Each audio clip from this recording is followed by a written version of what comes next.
I forgot to do the intro, never mind. Yes, welcome. Cardiff City World. It's the breakfast show. It's the Flower Hour. I'm filling in for Robert as he's away for the weekend. He hasn't done anything this week, have he? Yeah, disgraceful. I don't think he does. He doesn't do much most weeks anyway, but even when he's here, if I'm honest. Bless him. So, I'm joined by Mr. Matthew Angel. How are you, my friend? Yeah, lovely. Parked in the car, as you can see. A little bit of a different setting for me this morning, but boy got football, so got stuff to get done beforehand. So, yeah, short and sharp this morning, but I think, is it? Yeah, just a little breakfast show. Look at literally just have a talk about the game. Obviously, you can give the opinion of being in the ground. I can give the opinion of watching off TV. So it works quite nicely. But it does. Cardiff with another good result, mate, against a automatic promotion chasing team as well. And I got to be honest, mate. I think, look, this is just my general overview of it, right? There's obviously a bit of nuance to certain things. Generally speaking, mate, I think that what that showed is if you can give him the right signings in the summer, mixed with the youngsters and what's already there, his style of football can work and can play a bit more attacking. We pressed yesterday because we had young players who could press. However, my one caveat with it is all of those players who played yesterday and played well and did well and made his style a bit more aggressive, they've been available all season. So agreed. I think you've got to, whilst you can say, yes, it was really good, but you've also got to ask the question, why is he stuck with Bowler over Ashford? Why has Conte not been given a chance to give Perry NG a rest? Or why has Romeo not played a couple more games when, Perry NG's been probably the second best right back in the whole league all season, I'd say. Yeah. I don't think that's particularly controversial. I think Walker Peters is probably the only one who's probably above him in terms of consistency, apart from the last probably 6 weeks. I think in the last 6 weeks, Perry NG has had a couple of games where he's looked a bit shaky. Maybe he's not getting the protection ahead of him. I don't know. Maybe he's just tired. It could be a range of things. I also, you never know if they're starting to talk about summer moves and stuff like that. Maybe that's a distraction. I don't know. I'm speculating.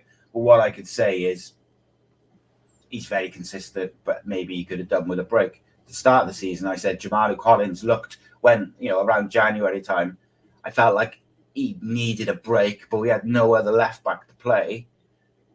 And he just looked tired, but he'd come back from a long injury. He was playing 90 minutes every week.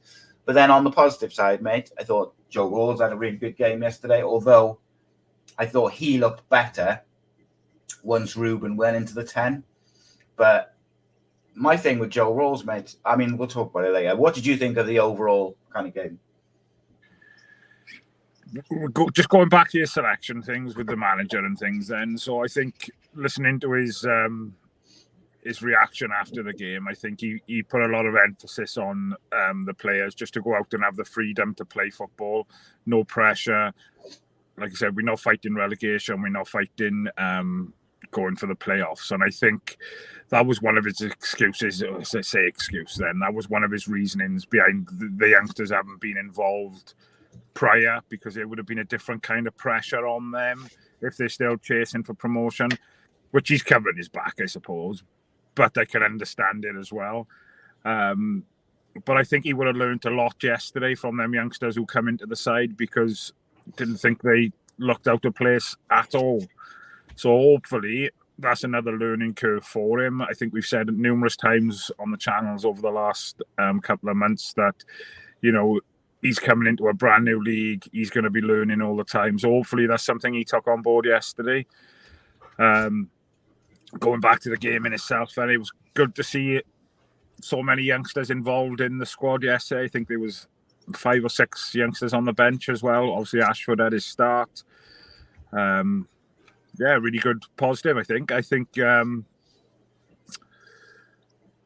game in itself, I don't think we played too bad. I know, obviously, Southampton created a lot of chances first half.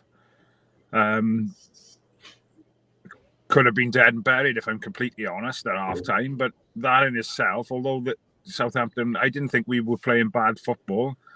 Fair play to Ollie Tanner stepping in to cover that left back position and left wing back. Done some good things, done some bad things, and that's to be expected when you're playing in out of position. So fair play to him for doing it. On Ollie Tanner, mate, I will say a couple of things, right? Number one, yes, he was out of position. But in both concepts, he was playing out of position, but also he did get caught out of position a couple of times. But Siopis was absolutely monumental yesterday, mate. He was everywhere. And every time Ollie Tanner was out of position and got caught upfield a little bit, Siopis was across. Same on the right. He was there on the right-hand side as well. I thought he was outstanding. And kind of backs up what we've been saying for months. Put a good partner next to him. And in some games, that'll be Joe Rawls going into next season. Like, I know, like, I don't know whether some people have misinterpreted what I was saying about Turnbull. Like, I've been quite consistent about what I've said about Joe Rawls, is that absolutely should have given him a new contract. Absolutely should keep him. But he is in the latter part of his career. He's not going to play every week. And when I was saying Turnbull is more aggressive, I don't mean physically aggressive, like tackling. I mean aggressive in that he'll play a ball into, say, Colwell from deep, and then he will follow it, or Ashford or whatever. He'll follow it in to get the return, which creates that third man run, which is impossible to track unless you've got a really, really, really super disciplined midfield, which most teams, that's where you break them down with runners. But going back to Tanner, I thought he'd done a really good job. What I liked, mate, yesterday on that left-hand side was that we had a left-footed player putting some crosses in. And Tanner, in fairness, he was trying to overlap. And every time he did, he beat his man and tried to put a cross in. Sometimes his crosses weren't great, but his intent was there. And I thought that was really good. And then you look on the other side with when Raheem Conte come on, playing out of position, by the way. Like, in the development side, he plays in midfield. It's like a holding midfielder. I thought he did a great job. He looks like he's got a bit of a nice little left foot on him as well. Both feet sort of thing. And the goal comes from Ruben Colwell, time in the past. Raheem Conte on the overlap, crosses it across. But what happened was we had width, but we also had runners. We had movement off the ball. So suddenly, Ruben Colwell is twice as effective, because when he's got the ball, yes, he can go on his own, but he can also play little balls in behind. I thought he was outstanding yesterday, to be honest, Ruben Colwell. And I know you're a great fan of Colwell. I just think he's the best option, mate. I just thought he was outstanding. The way he can control the ball and stuff. But not only that, yesterday, the amount of running he done. People have questioned his fitness. It was a warm day yesterday. That would have been tough against a good Southampton team, who are a good passing team. But he ran his legs yesterday. It'd be interesting to see how many, the distance he covered, because he didn't stop. Fair play to him. And this is my thing with Colwell, is like, we as a team, Cardiff look so much more effective with him in that number 10 position. Like, he did all right wide. I didn't think he did anything wrong.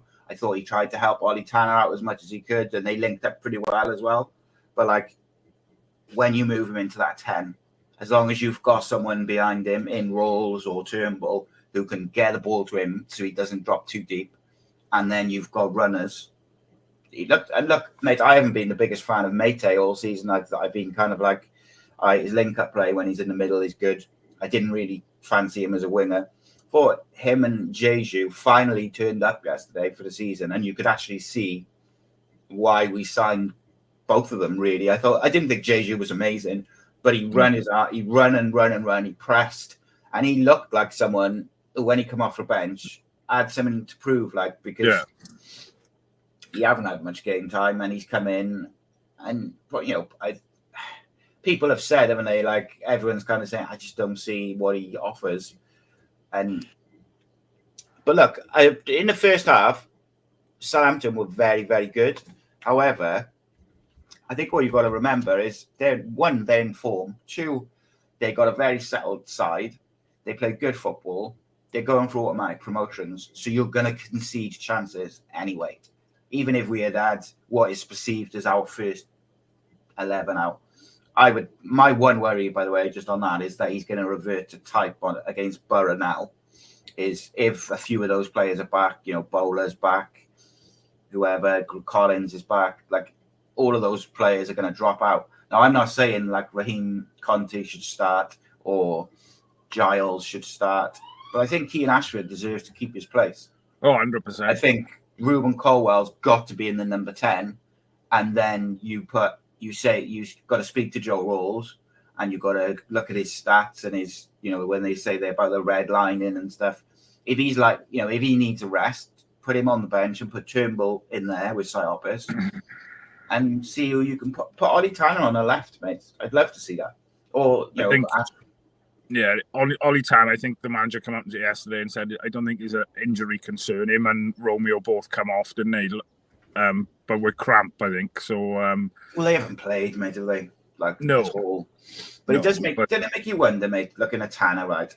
I know he played out of position, but he's direct, he's skillful, both of what is the biggest asset of Bowler, right? So he offers, similar traits going forward, but he works so hard and he's really aggressive in the way he presses and tackles, and he tries to, when he's playing on the wing, he'll try and work back and help out his fullbacks. I can't understand why he hasn't got more opportunities.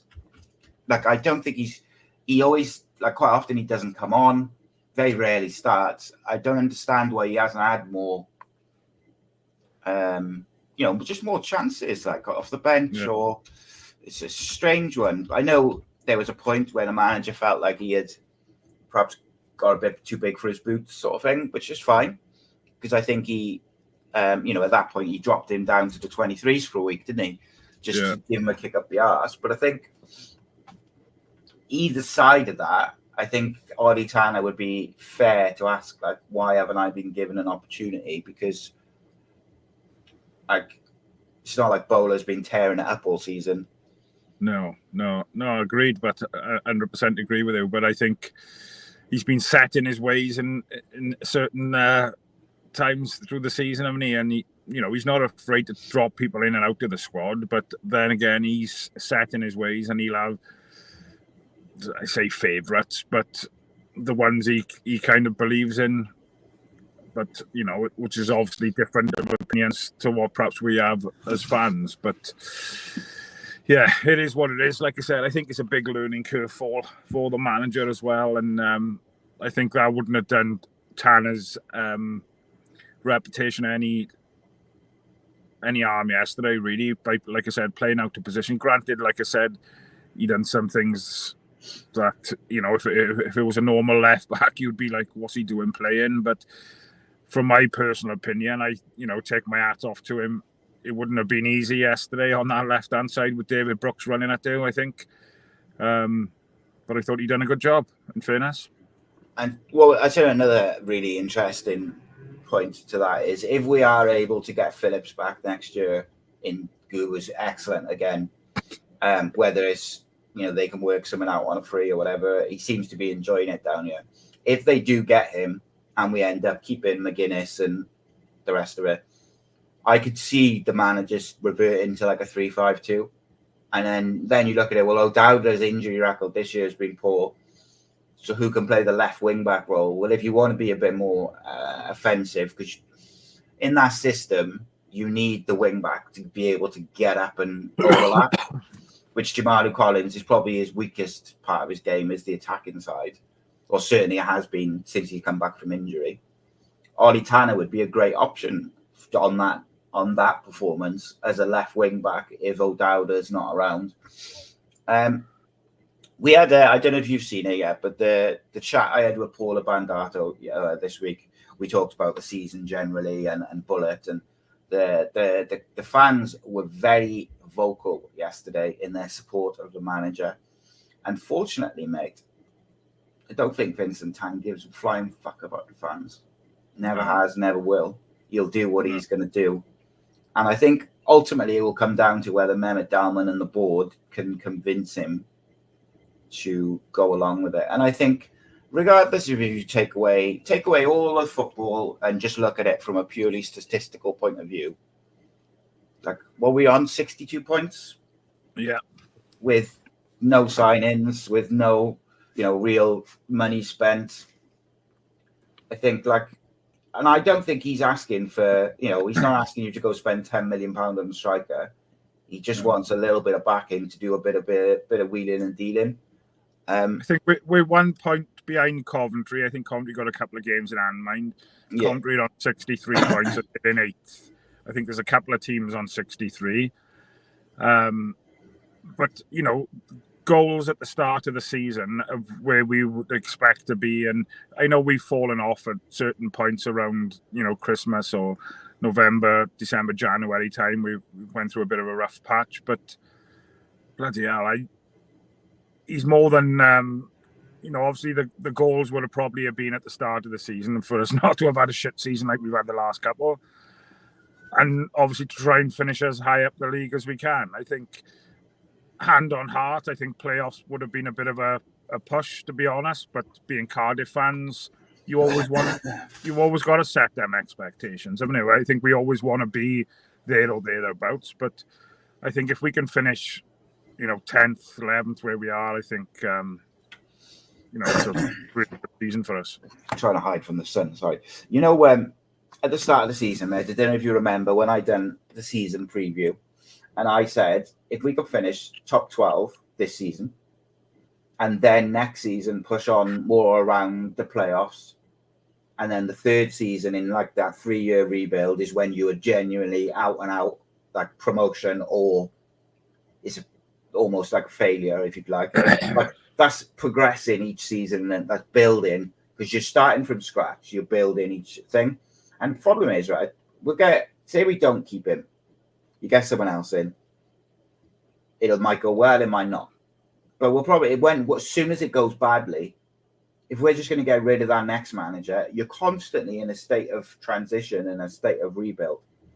And I think my concern with a new manager coming in is if he doesn't think people fit, or, the current squad we got, say, for example, he lets 6-8 people go, and then we've got a brand new load coming in again.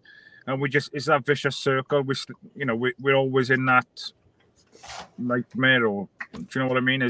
You're just in a state of rebuild all the time then, aren't you? Because the new managers also always wants their own players. And look, like Jurgen Klopp's just finishing 8 years at Liverpool, and only now, really, in this season, has he had like a squad of 25 where he's signed all of them.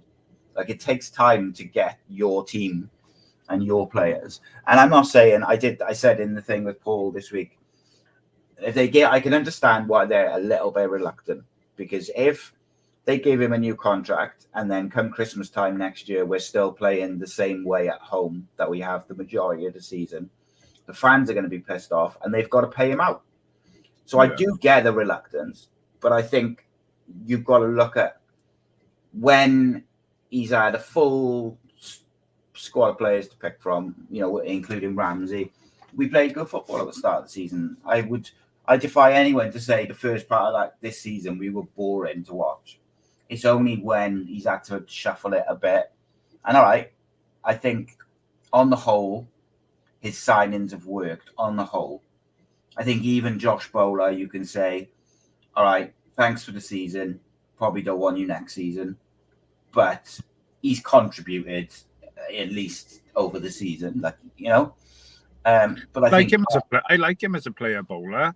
I just think he's got work-ons and add-ons that he needs to add to his game to be a better player. Then I think, I know his name comes up a lot, and I'm not one to scrutinize players, but I think, at the end of the day, we're fans. We all pay our money to watch, whether that be on TV or down at the stadium. And we've all got our opinions, and I think something we've said previously, we're not here to slate players, but it's little things that you expect, or you just pick up and you think he should be doing better.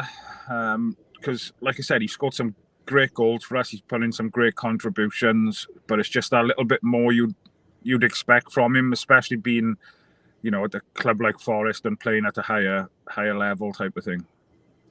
Yeah, and I think overall, like I said, I think most of his signings have been good. Like I look at Siopis, good.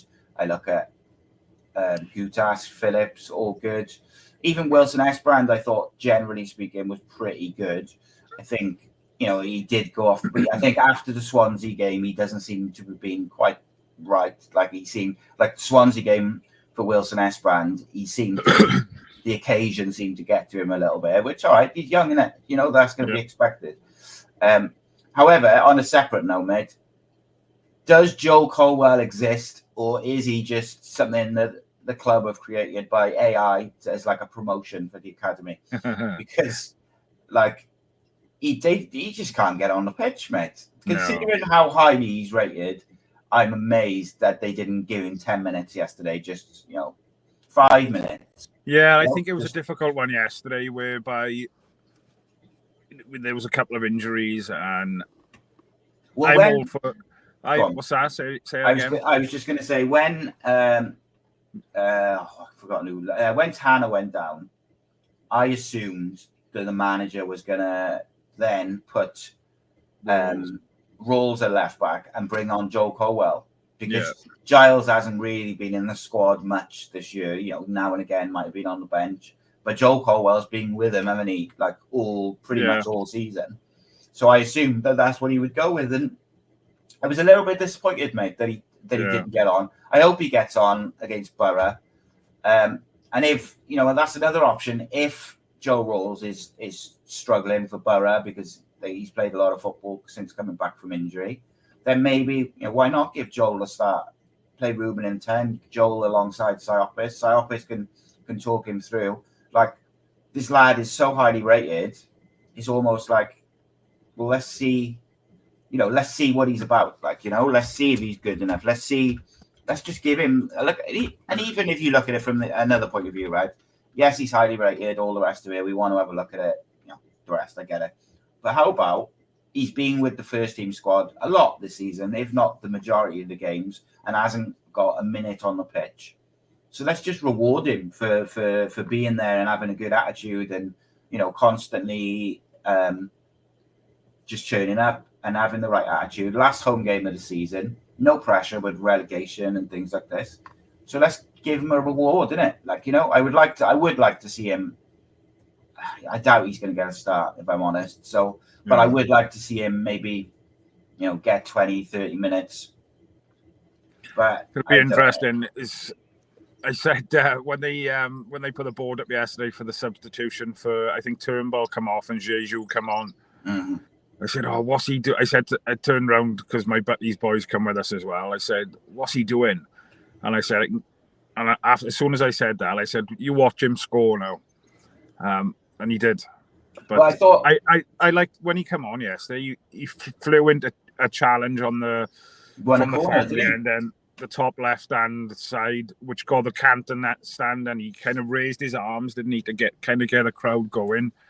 And it's just that fight and the hunger that we seen yesterday. I don't know what it was like on the telly, but it's just what got the crowd going. And I think second half, the performance went up another couple of levels. Second half, even with the changes and the youngsters coming on. And I know Southampton again had chances in the second half. And I thought Hovarth yesterday, he made some top quality saves. I think he was really, really good. But I think we would have shocked Southampton yesterday. I don't think they would have thought we would have come into that second half yesterday and played the way we did. Well, if you look at some of like the second tier podcast and people like this, they're all saying, Southampton are on fire, Cardiff are on the beach. And I think what has been lacking with Cardiff a lot of the games this year at home, particularly since sort of probably November time, is pressing. And, Jeju showed that if you press defence, like a team which passes out from the back, like Southampton, if you genuinely press them, and because Colwell always presses, but he usually ends up on his own.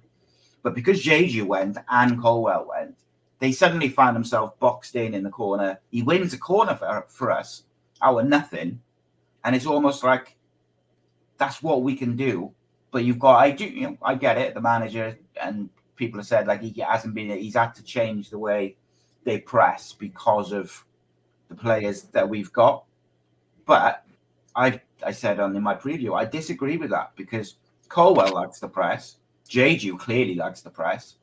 Mate will press if instructed to. So that's 3 straight away who play in those forward areas. We look a better side when we press. When we just sit in, everything looks too easy. It's almost like the players subconsciously lose that urgency because you're just sitting in and you're backtracking and you're staying in your shape and you're going backwards.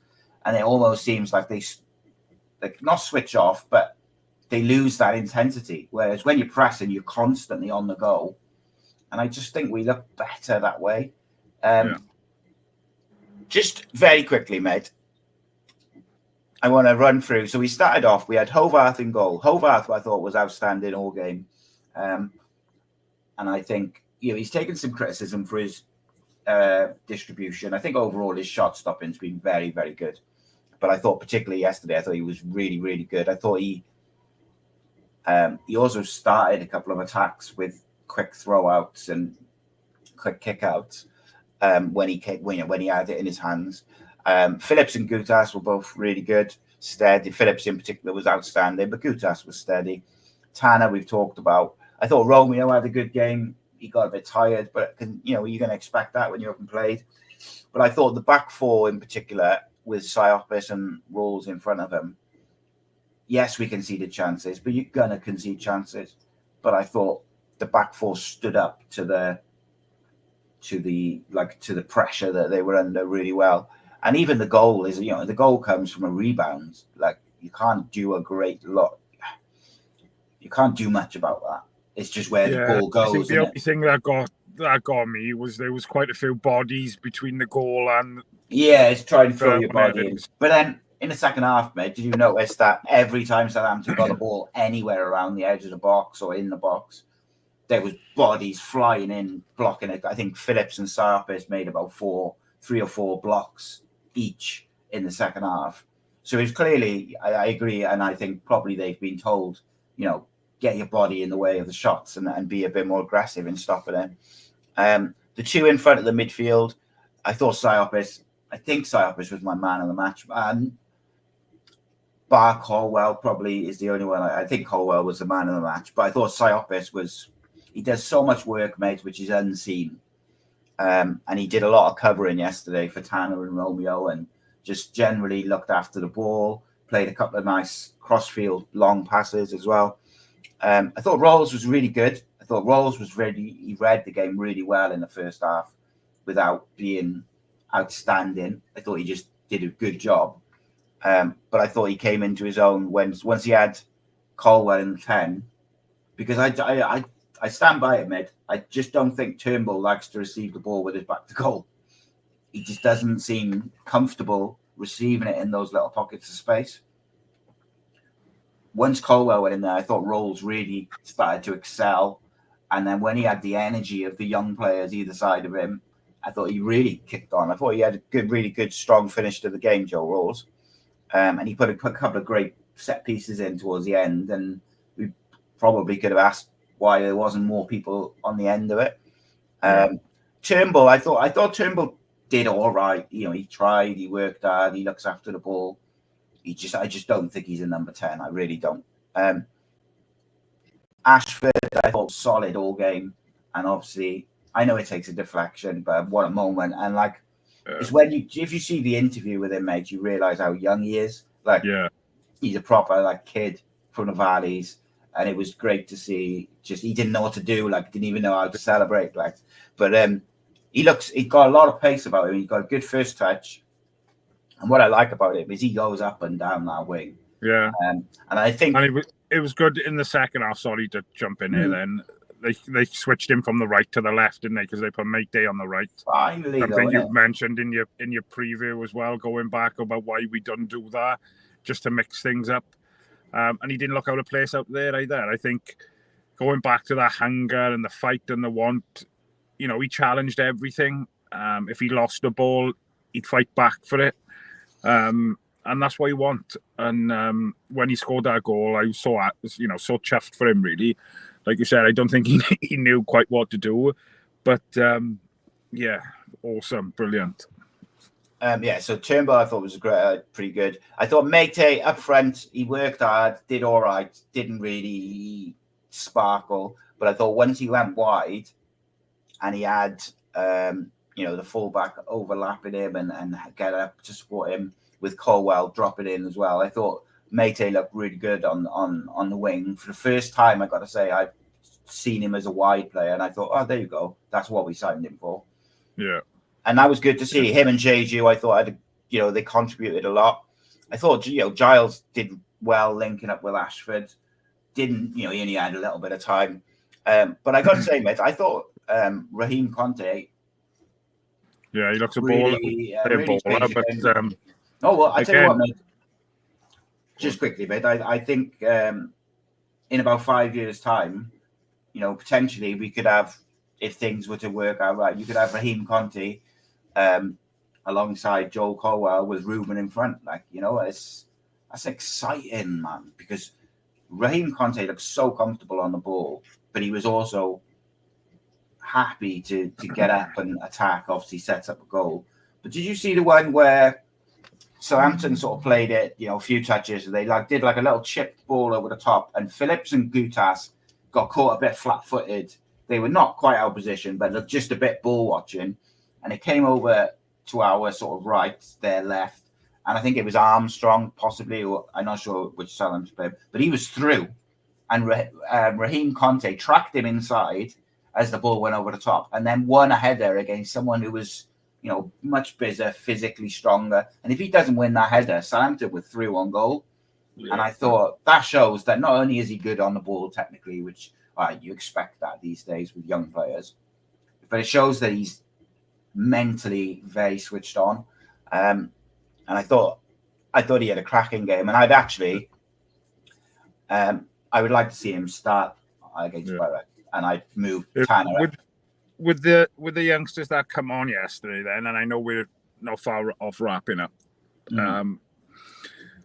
Do you think, obviously, the likes of Ashford, Conte, I think it was asked to the manager yesterday in the press conference about would Ashford be in and around the squad next year, or would he be more suitable to go out on loan to get thing? And I think the manager pretty much said that, he thinks that he'd be involved in the squad next year, which I completely agree with the Ashford one.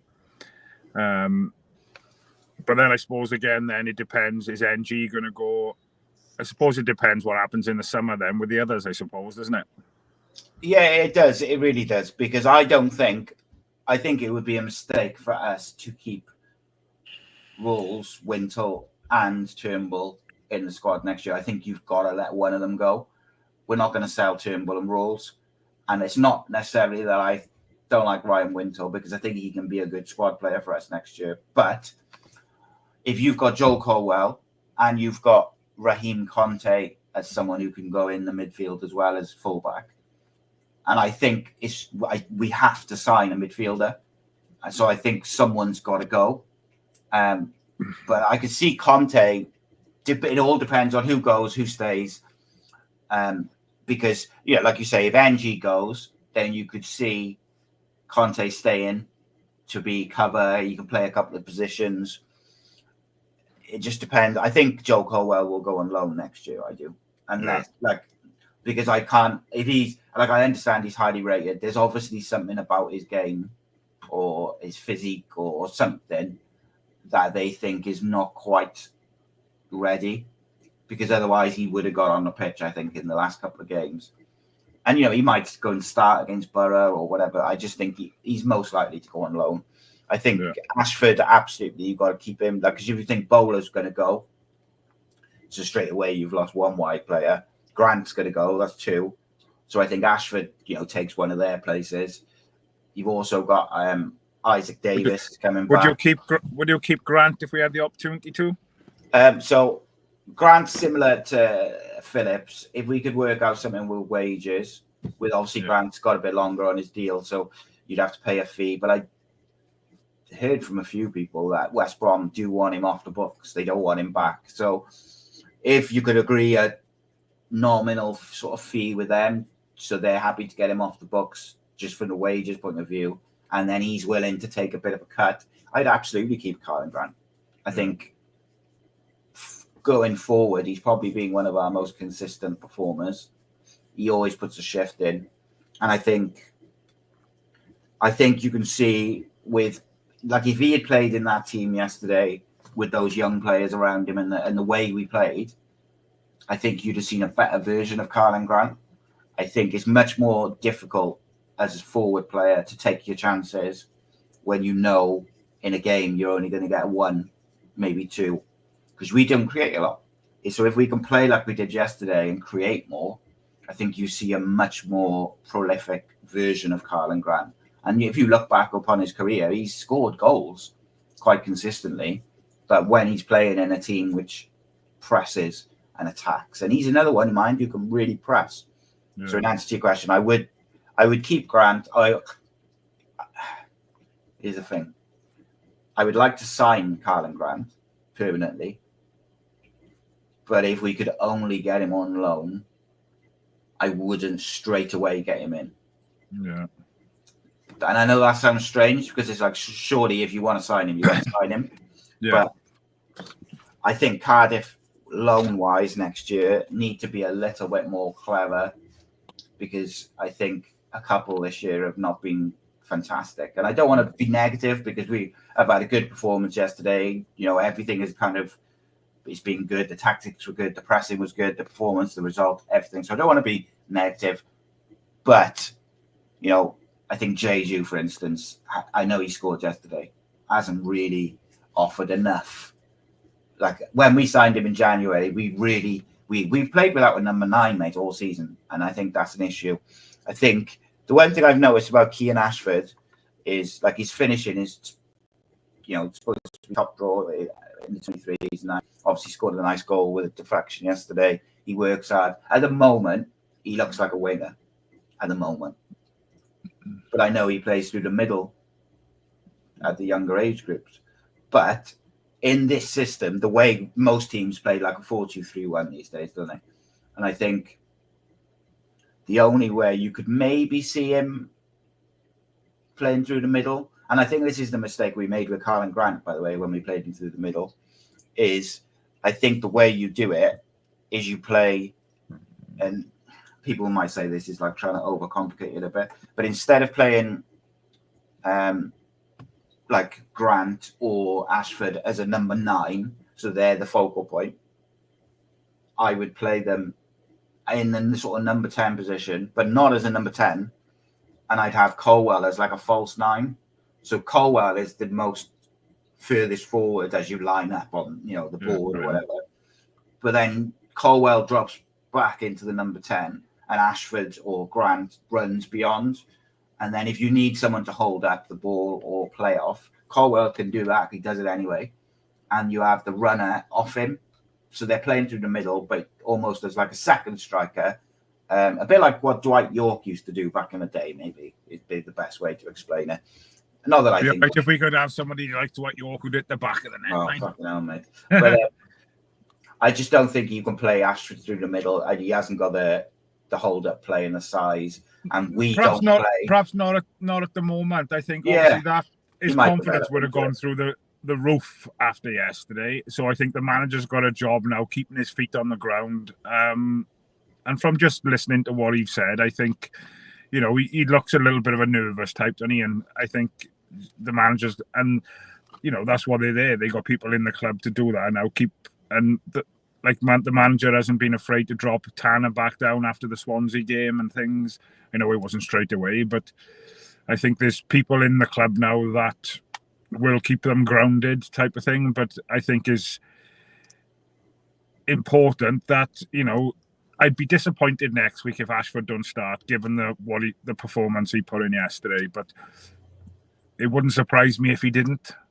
And I can see the look on your face there, which suggests that you completely agree with me. Because how many times have we done it this season where Ruben Colwell's had a stormer, and you'd assume he'd be the first name on the team sheet the following game, and he's not nowhere near. Like, yeah. Before we wrap up, I want to speak to you about Colwell now. But like Sober Road I've got another question I'd like to ask you as well. Sober Road Blues there says Ashford is a winger or a number 10. 100%. I wouldn't play him up front personally. So there you go. Like, I do agree with that. But, in like 3 years' time, he might have filled out a bit. He might be a bit stronger and he'll be more experienced. He might end up being a number 9. A bit like that United player who's playing in Spain who no one can mention anymore. But like he was the same. He started on wide and eventually he was going to be a central striker. And I think Ashford is the same type of player. He's skillful, he's quick, he can beat a man. And I think it suits him by being out wide. It gives him the opportunity to grow as a footballer, as a man. But also, like I said, I think if you played Colwell in a false 9 with Keaton Ashford as a number 10, but not as a number 10, as a deep striker, and played Colwell off him, they link up so well, him and Colwell. So a conversation came up with me and Paula Bandato. If you haven't seen it, check out that show. It's on Cardiff City World, full episode breaking down Cardiff season. One of the conversations came up, which was, has Ruben Colwell been treated shoddily by Cardiff City this season? And I said, and Paul kind of agreed as well, he probably has. And if, I don't think it'll happen, but if, because it's not very often, right, an opposing manager picks out a player from the other team after a loss by name and says they were phenomenal, which is what Russell Martin did yesterday. But Ruben Colwell's been pretty consistent all season when he's played. And you just alluded to the fact, how many times has he had a great game or had a run of games where he's been good and then he's just rotated out of the blue and you're just like, If you're Ruben Colwell and a big team were to come in, like a mid-table Premier League team, say, whatever, and they offer, the chance to go and play maybe Europa League football or whatever and be at a higher level, could you be influenced by the fact that you're constantly rotated, you're constantly the one who gets substituted no matter what? Yeah, 100%. I don't know, mate. 100%. And it's a thing with Cardiff, isn't it? We've always been a club that will sell out better players. And my opinion is that I wouldn't begrudge him going to a so-called bigger club then. If he's going to be guaranteed he's going to be playing regular, I wouldn't want him to go to like a mid-table Premier League club and he's going to be sat on the bench all the time. But, Interesting one now, mate. So my point is, by the way, Ruben Colwell absolutely deserves to get at least a start and some minutes for Wales in the summer in some friendlies for the way he's consistently performed over this season. Ramsey should not. If Ramsey plays for Wales, mate, over the summer, I'm going to be super pissed off. Because if he plays for Wales over the summer, he won't be fit for the start of the season because he'll pick up a strain or a knock. I would like to see him go put his feet up now, and then I want to see the best version of him because I think it makes a massive difference to the way Cardiff City play. And I'd be I wouldn't be pissed off, but I'd be because I understand wanting to play for your country. And that's the thing now, though, right? And again, I'm not knocking him because what Ramsey've done has been incredible. Is the career he's had, but I think what you said there about see the best of Ramsey. I think the best of Ramsey now in a Cardiff shirt is not going to be the Ramsey of old. I think 10, 15 games a season is perhaps his limit. Yeah, no, it happens anyway, doesn't it? And especially like that, like I've said many times, if he hasn't had that nasty leg break when he had it, he would have gone on to be in the sort of top 10 midfielders in Europe. He's that good. He was there in his peak. He's absolutely quality, mate. But I think he's my only thing is obviously I don't know what wages he's on, but to have him in and around the building and around the players in training and things, are we kind of paying the wages for that element as well? Here's a question for you, mate, with Ramsey, right? Do you think that training and being around Aaron Ramsey this year, and maybe this has been unfair to Ruben Colwell and taken a bit away of his own hard work, but do you think he has improved so much because he's training, playing, being mentored, whatever you want to call it, by the Welsh captain, the Welsh number 10, every day of the week? Do you think or I'd not? like to say 100%. Yeah, I would love to say that.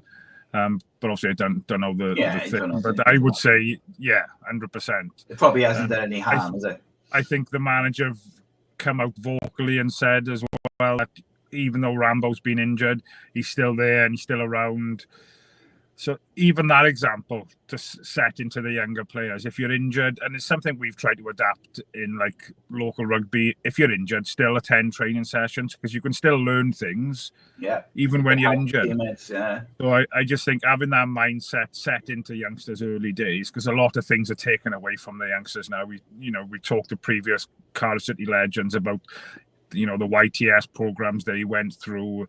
And that's kind of taken away from kids nowadays. But I think having somebody like Rambo in and around so they can learn from, and what a great example he is setting. We haven't got to be there. He could be feet up in the house type of thing. But he's passionate about Cardiff City. He's a Cardiff City supporter. It's where it all started. And I just think he's giving a bit back, and fair play to him. If we could get 20 games out of Ramsey next year, mate, I'd be thrilled. Yeah. Simple as that. Right, just before we do, I want to go to this comment, mate. I've been waiting to go to it. It's a really interesting take, which I haven't heard anyone else say. So Sloper Road Blues says, I don't think we need Isaac Davis next year, either, as it sounds harsh. I'd sell him for 3 or 4 million. Yes, he's doing all right in Belgium, but he's played plenty of games in the Championship and hasn't delivered. What do you take of that? Or what do you think of that? I don't know if we'd get 3 or 4 million for him. Oh, I reckon you'd get probably 3 from Anderlecht or Monaco or someone. Well, that's the clubs that have potentially. There's been rumours about it, haven't it? But again, it's difficult because I haven't really watched it. I've heard reports and things, and you've been quite vocal in the fact that you've kept up to date with what he's been doing previously. But I haven't seen enough of him myself. I think he's got the ability, but again, it's going back to this season, is having somebody up there who's not putting the ball in the back of the net. I know he's done it. Has he scored something like 8, 9, 10 goals? 12. I think he scored 12 at the moment. For me, I don't think he couldn't have been any worse than what Mate, Atete, and Jeju have been up front. One. But I don't see the harm in having him back through pre-season and just seeing how he goes through pre-season, innit?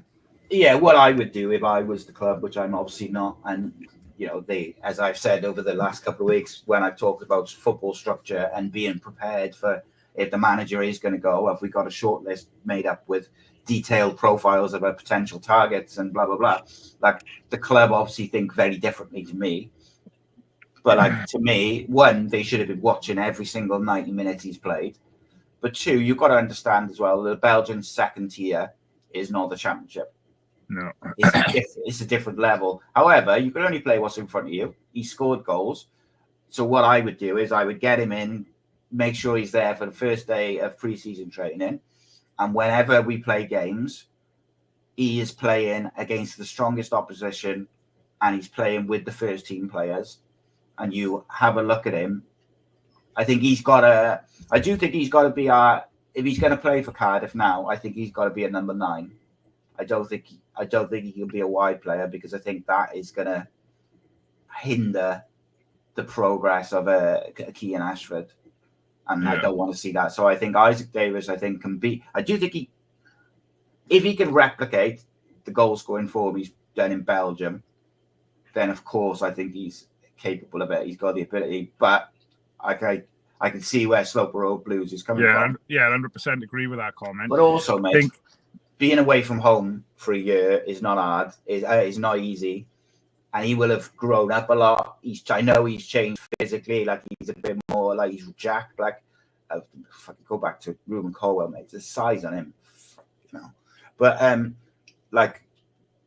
he's changed physically. He will have changed mentally. Probably grown up a bit. He's matured. He's played a lot more football, which I think helps players develop that kind of like football brain, if that makes sense. So it'll be interesting. I think you've got to have a look at him before you sell him, surely.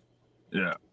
But for us to progress next year and be, should we say, playoff contenders, then we need somebody up front who's going to bag us 15 goals. 100%, mate. And someone who Ruben Colwell can actually find. because that's been I've said a few times that I felt Colwell's been let down by his teammates be around him, and that's not necessarily digging them out, but like just their movement around him, sort of thing, has not been there. So he's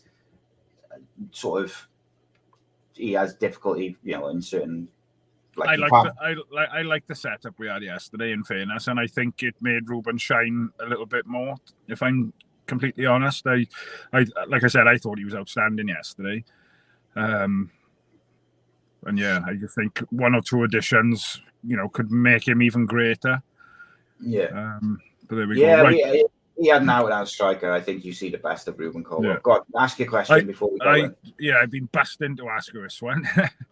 Obviously, I know with you've done quite a bit of work with Darren over the years since you started the channel and things. But how proud do you think he would have been yesterday? I'm guessing he would have been sat in the stand watching our game. To see the youngsters come on and make the impact they did, I bet he was absolutely beaming. I'm glad you asked this, Medrad, because so the other day when I was on the phone and everyone was being very negative, and I was the only one who was sort of trying to be a bit more positive and sort of level-headed, and there was people saying, give Aaron Ramsey the manager's job as a player manager, and I was like, one, that's ridiculous.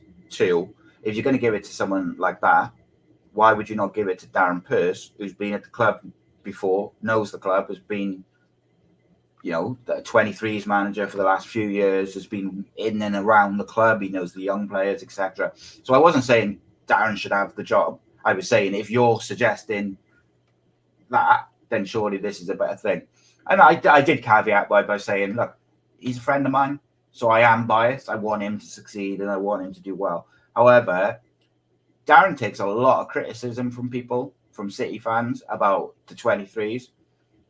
All he can do is prepare them to play for the first team or the 23s and be ready. And I would argue that if you look at the players that Cardiff have got coming through, waiting for opportunities, then he's doing a very good job. I know for a fact he was very, very proud. Like, he would have been so happy yesterday, just because seeing those players not just get a chance, but to get a chance and to excel, that's what it's about, mate. And I think, like I said, I would start Raheem Conte in the next game. I just would. I thought he made such a difference on the right. I would love to see Joe Colwell get some minutes. I think Keane Ashford deserves to keep his place in the starting lineup. I don't think he will, but I'll probably speak to him later today, Darren. And I think, I know how proud he is, mate. Best regards. Indeed. And with that City Legends thing we had with Darren, and again, this is to promote some of the City Legends things we do. He was quite open and honest about the fact that he's not judged on results with the 23s. He's judged on players being able to step into that first team, and that's why I asked the question I did, because, well, what more can you ask for? Yesterday, with 6 or 7 involved in the first team squad, is hat off to him. Keep doing what you're doing, buddy. Yeah, Reese says there, the forum, there's certain groups of anti-Pearce posters because he doesn't win every game. Winning means fuck all if the players don't progress. Under him, we've had more youngsters make the step up to the first team. 100%, mate. And at the end of the day, it doesn't matter if the 23s win their games. Of course, it's nice, and if things are going well, that's going to come naturally. But ultimately, it's about them being ready for the first team, but not just to be in the squad when they're called upon to excel. And you tell me, like, a young player this year who's come into the team and hasn't looked like they belong. Every single one of them, whether it's been for 5 minutes, a start, whatever. Whereas in previous regimes, that hasn't been the case. Last question then. Do you think if Bowler, Collins, etc., the ones who were like touch and go, so I think that's Bowler, Collins, Wintle, do you expect them to come into the starting lineup? Say if Rawls can't play, do you expect us to revert back to Bowler on the right, Collins at left back, Wintle in the middle against Borough. I would, if I'm honest, if Collins was fit, I'd probably put him back there just because Tanner perhaps just looked a little He's not a left back, No, is he? no. But you could play Romeo on the left and put Conte at right back. Potentially. I would like to kind of go with what we kind of finished off with yesterday, really, and just keep that buzz around the place, that we're not afraid to play youngsters. But again, I don't know, because Borough's not going to be easy. So it'll be interesting. But I would like to, keep playing the youngsters. And then what we got to lose? That's it, mate. 100%. I 100% agree with you. 100%. If Joe Rose is not up to starting against Borough, so the last home game of the season, who would you play in the number 8? I would like to say Joel Colwell, but I'd have a funny feeling he'll probably put Wintle in there if Wintle's. Mate, that drives me nuts. That does that, and I agree with you. He will put Wintle in there. But will happen. Play Turnbull or Joel Colwell there. Like, it's the last home game of the season. Play one of it drives me nuts. But there we go. Look, a great result for Cardiff. A good performance. Ruben Colwell again stepped up. I thought Psyopis was absolutely fucking monumental. And I think it shows that his problem earlier in the season was more to do with who was playing alongside him rather than or in front of him. Because I think when they dropped Colwell, that was another reason he was struggling. He was trying to do too much. He was trying to be the destroyer and be the progressor of the ball. When you put a good player next to him, he can just be that player who covers every blade of grass. He did so much yesterday to help Tanner out when Tanner got caught a little bit out of position, which you'd expect because he's a forward playing at left back. And I thought Phillips, Psyopis and Colwell, which effectively, and Howworth, the spine of the team yesterday was phenomenal. And then the youth around it just made it extra special. But yeah, it's going to be interesting, mate, over the Middlesbrough game. Bit disappointed that my buddy's not coming down, but there we go. Such is life. Guys, is life. But keep your eyes out. Mate, Wednesday night we got an announcement and a half. Oh, that's a beauty. It's a beauty. Wednesday night we have got an announcement. It's going to be exciting. But in the meantime, if you haven't got your tickets for the next live event, Cardiff City Legends, presented by Ace Podcast Nation, click that QR code just above Matthew's head. Only £10. There is only a few tickets left, and I mean literally a few. It's going to be a belter. Reece says, can we at least have a hint? No. I'm keeping it close to the vest. What I can tell you is that it's in July. There you go. Let's do with that what you will. It's only Wednesday, mate, and you'll know. Tickets will go on sale to Ace Podcast Nation members Wednesday morning at 11 a.m. Official announcement Wednesday night on the Flower Hour. And then Thursday, the tickets will be open to the general public. So if you want to be guaranteed a ticket for this event, the tickets are going to go. So I suggest the best way to get a ticket or be assured of a ticket at least is to be a member of patreon.com/Ace Podcast Nation. I think what we should say though, that the tickets for the one in July are very reasonably priced as well. Oh, it's ridiculously priced, mate.